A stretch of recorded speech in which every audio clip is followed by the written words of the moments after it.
Gardening এর তরফ থেকে আজ যে আপনাদের সামনে গাছটা নিয়ে এসেছি সেটা হচ্ছে ঘুঘু লতা। ঘুঘু লতা, এই দেখুন ঘুঘু লতার ফুলটা দেখুন, ঘুঘু লতার ফুল কি সুন্দর, ফুলের ঘুঘুর মতো দেখতে, এই জন্য এই ফুলটাকে ঘুঘু লতা বলে। দেখেছেন আপনারা, ভালো করে দেখুন, এটা হচ্ছে ঘুঘু লতার ফুল। এটা রাখবেন আপনারা সেমি শেডে, রোদে রাখবেন না, সেমি শেডে রাখবেন। সেমি শেডে রাখলে এই গাছটা খুব ভালো হবে। আমি সেমি শেডেই রেখেছিলাম। আর আমি আপনাদের বলছি যে এত বছরের যে বাগানের আমার অভিজ্ঞতা, সেই অভিজ্ঞতা থেকে আমি আপনাদের বলি, আমার হাতে কলমে করার পর আমি আপনাদের সেই অভিজ্ঞতা আপনাদের সঙ্গে শেয়ার করি।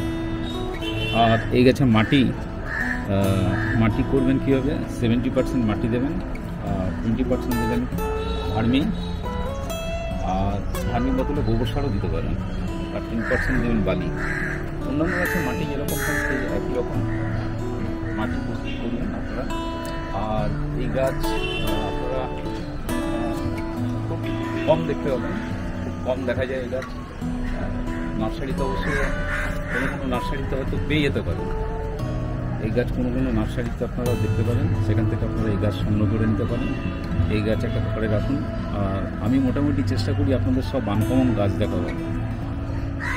এটাও একটা আনকমন গাছ আমার সংগ্রহ এবার এসেছে। আর এই গাছের জল, মাটি যখন শুকিয়ে যাবে তখন এই গাছে জল দেবেন, মাটি একেবারে শুকিয়ে যাবে তখন এই গাছে জল দেবেন। আর পোকামাকড় তো খুব একটা লাগে না এই গাছে। পোকামাকড়ের জন্য আপনারা দিতে পারেন সুপার সোনাটা আপনাদের আগেই বলেছি, সুপার সোনাটা দিলে গাছের পাতা, এটা অনেকটা পিজিআরের মতো সুপার সোনাটা কাজ করে।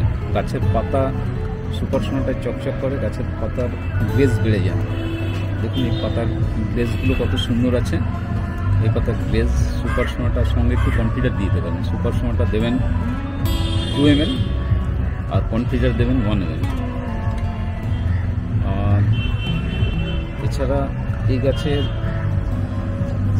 খাবার কি দেবেন, এবার এই গাছের খাবার দেবেন 20-20-20, 1 লিটারে 1 গ্রাম মেশাবেন 20-20-20। আর সঙ্গে দেবেন অবশ্যই এপসম সল্ট দেবেন। এপসম সল্ট দিলে গাছে যে গাছ যে সালোক সংশ্লেষ করে, সেই সালোক সংশ্লেষে গাছের সুবিধা হয়। এপসম সল্ট দেবেন।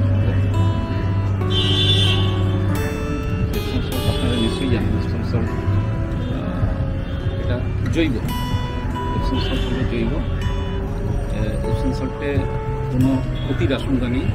গাছ আপনাদের এপসম সল্টে খুব ভালো হবে গাছ। এই দুটো খাবার দিন 20-20-20,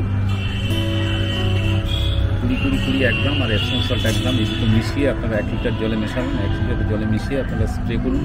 স্প্রে করবেন ওই 20-30 দিন অন্তর স্প্রে করবেন, তাহলে আপনাদের গাছ ভালো থাকবে।